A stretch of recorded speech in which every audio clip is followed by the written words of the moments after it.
Welcome to my study channel. Today I will discuss about water cycle. तो video को start करते हैं। हम जानते हैं कि वाटर साइकिल के बारे में आज हम समझेंगे। तो बेसिकली वाटर साइकिल होता क्या है, जैसे कि मैंने यहाँ लिख रखा है कि what is the water cycle. इसका मतलब वाटर साइकिल क्या होती है। तो मैंने इसको डिफाइन किया है, the water cycle also known as hydrological cycle. तो वाटर साइकिल को जो है हाइड्रोलॉजिकल साइकिल भी कहते हैं। It describe the continuous movement of water.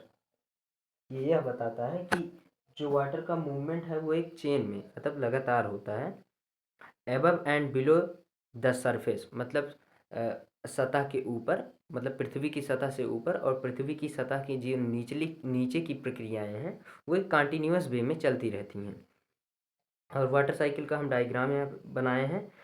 तो डायग्राम इसका ये है, लेकिन इससे पहले during this process water changes it's state from one phase two another phase.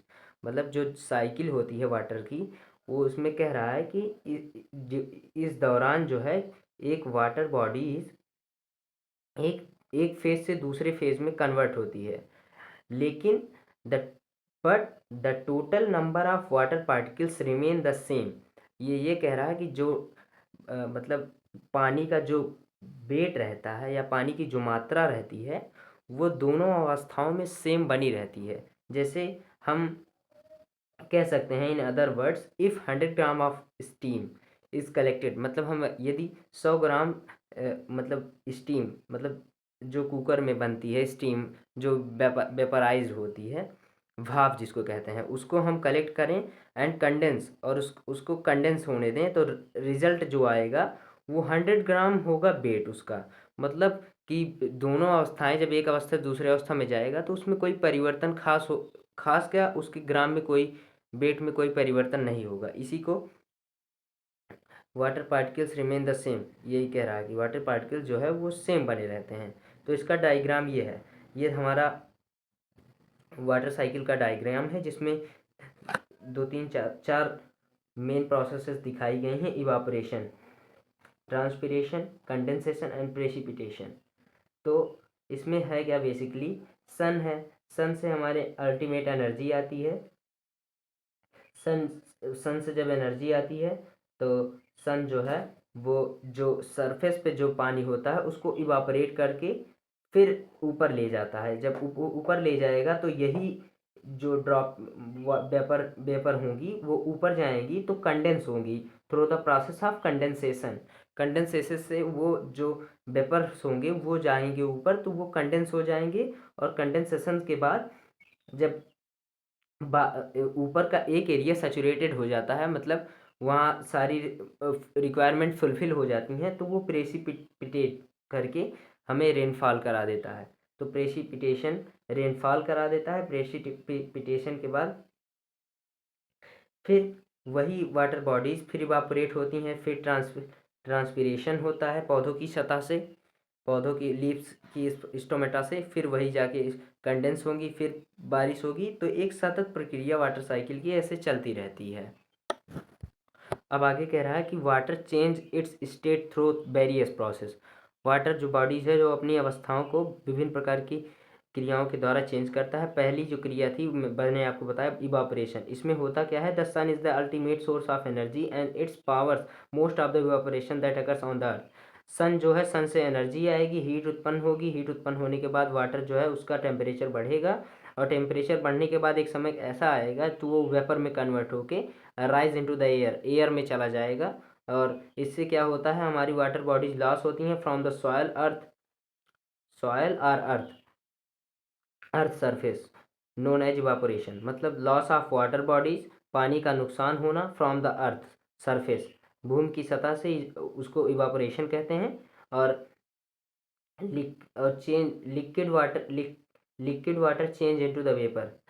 इसमें होता क्या है, जो लिक्विड वाटर है मतलब जो ज़मीन का जल है वो वेपर में चेंज हो जाता है और ऊपर चला जाता है। और दूसरा प्रोसेस सब्लिमेशन। सब्लिमेशन क्या कहता है कि सब्लिमेकर अगर अकर्स व्हेन स्नो और ice directly change into the water vapour. इसमें ये कहता है कि जब जब स्नो या आइस जो होगा वो डायरेक्टली वाटर वेपर में कन्वर्ट हो जाएगा विदाउट बिकमिंग वाटर, मतलब पहले वाटर बीच की अवस्था नहीं बनेगी, इंटरमीडिएट स्टेज नहीं बनेगी। जो आइस हो गया, स्नो, ऐसी कुछ कंडीशंस बन जाती हैं जिससे जो स्नो और आइस है वो डायरेक्ट वाटर में कन्वर्ट हो जाता है, तो इस क्रिया को सब्लिमेशन कहते हैं। ये देखिए कंडीशन क्या है कि ये ड्राई विंड और लो ह्यूमिडिटी के केस में ऐसा होता है।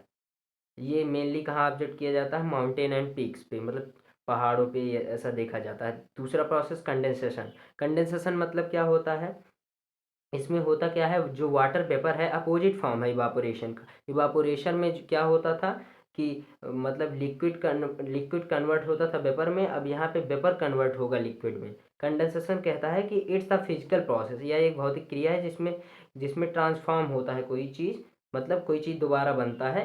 क्या बनता है, वाटर वेपर से लिक्विड, मतलब भाप से टीनी ड्रॉप मतलब छोटी बूंदें बनना पानी की।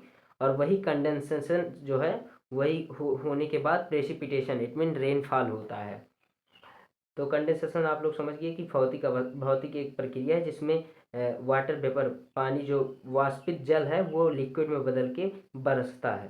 प्रेसिपिटेशन क्या है, ये कॉमन फॉर्म होता है रेनफॉल। प्रेसिपिटेशन मतलब हम कह सकते हैं कि रेनफॉल मतलब 0.5 mm से अधिक साइज वाले जो ड्रॉपलेट्स हैं, वाटर ड्रॉपलेट, उनका ग्रेविटी के कारण जो है जमीन पर गिरना ही प्रेसिपिटेशन मतलब बारिश कहलाता है। Due to gravity falling of water, snow और ice or hail is known as precipitation. मतलब ग्रेविटी के कारण जो है स्नो, आइस व डीजल या छोटी बूंदे बड़ी बूंदे का जमीन पर गिरना वही प्रेसिपिटेशन होता है। कॉमन फॉर्म इसका रेनफॉल, हम इसको रेनफॉल भी कह सकते हैं।